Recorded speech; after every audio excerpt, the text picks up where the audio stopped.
Si vous aimez les promenades en ballon, vous pouvez survoler le vignoble bourguignon. D'en haut, la vue est splendide. Bien sûr, vous ne percevrez qu'une partie des 40 000 hectares consacrés à la vigne, découpés en une multitude de villages et de climats. Comment s'y retrouver? Pour bien comprendre la Bourgogne, il faut s'imaginer une pyramide et comprendre que notre région est coupée en 4 morceaux.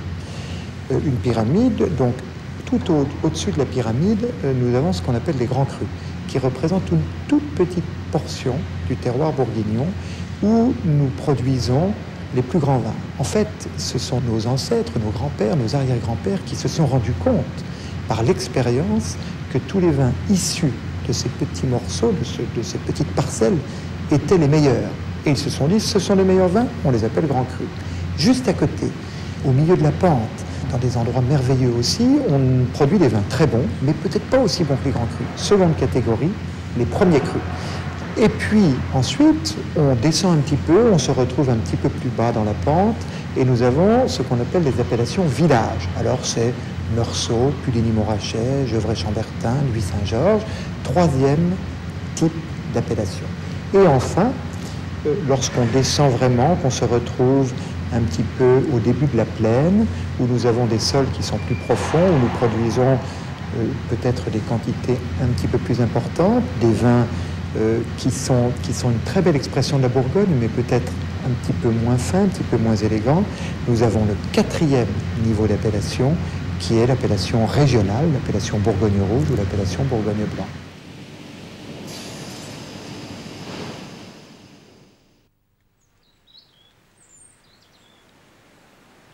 Alors nous sommes dans les premiers crus de la commune de Beaune. Les appellations régionales représentent 52% de la production en Bourgogne, les appellations communales environ 30%, les premiers crus 11% seulement. Et parmi les meilleurs premiers crus, sur certaines communes, nous avons des grands crus.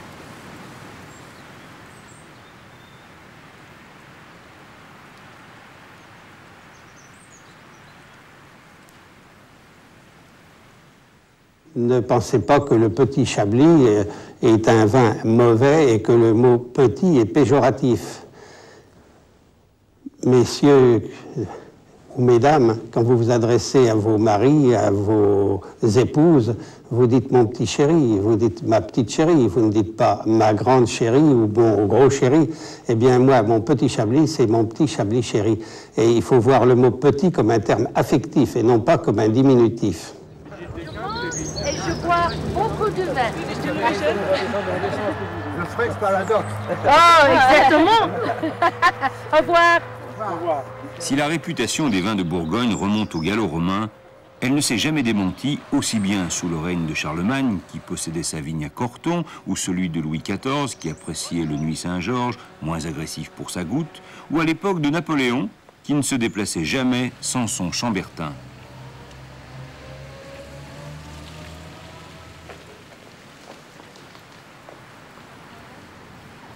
Les acheteurs sont accueillis aussi bien pour apprécier les particularités des multiples terroirs et des millésimes que pour en fixer le souvenir sur leurs papilles afin de mieux conseiller leurs clients. Vous aussi, vous êtes les bienvenus. Les caves des vignerons sont largement ouvertes aux visiteurs. Ah ben, on a goûté surtout sur les parcelles vieilles vignes qui sont... Oui, bien sûr. Mais ils isolent bien tout ça. Ça, c'est Tovougeon 97. Vous allez voir. Alors là, ça on est très fiers du Clos Vougeot. Hein. Il y a des vins, on est très fiers parce que on attaque le bas de la nationale, on monte 400 mètres, hein. Donc on a des rangs comme ça, on a tout, on contrôle la floraison, on a de l'enherbement dans les vignes, on a changé la méthode culturelle, la méthode de taille, on fait du royal pour limiter la production.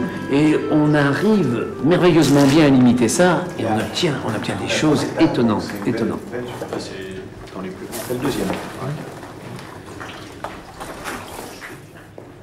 Bonnemar, quand on a vinifié ça, la cuve, c'était merveilleux. La cuve, c'était merveilleux. Puis après, il s'est un peu fermé avec les histoires de malolacté. Mais c'est extra.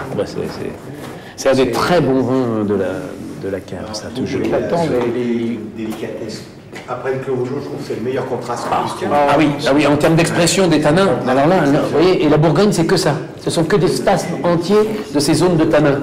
et qui vous libère des fruits. Et on parlait au-dessus, quand on discutait de choses, de la formation aromatique, eh bien ça, c'est tout à fait ça. C'est cette expression-là, c'est-à-dire que tout ce qu'on fait au-dessus en vinification se retrouve après là. Tout se joue là-dessus. Ah. Donc, dans les caves de la Tour d'Argent, vous le mettrez à la carte dans combien de temps? Ah oui, non, mais c'est ça qui est intéressant, c'est toujours quelque chose de... 2010 2010, oui, ce qui est juste. Donc, ce qui nous encourage à continuer à faire ce qu'on fait, finalement. Oh oui, parce que je vous dis, les 90, on ne les met pas en... Oui, c'est ça, mais ça, c'est merveilleux. Et on a besoin de gens comme vous. Non, c'est vrai, enfin, la Bourgogne, j'en parle pas que de Jadot, mais de la Bourgogne. On se fait plaisir avec les 76, on se met. Voilà, ouais, c'est ça. 76. Ah, et ça évolue bien, c'est 76. Beau millésime aussi.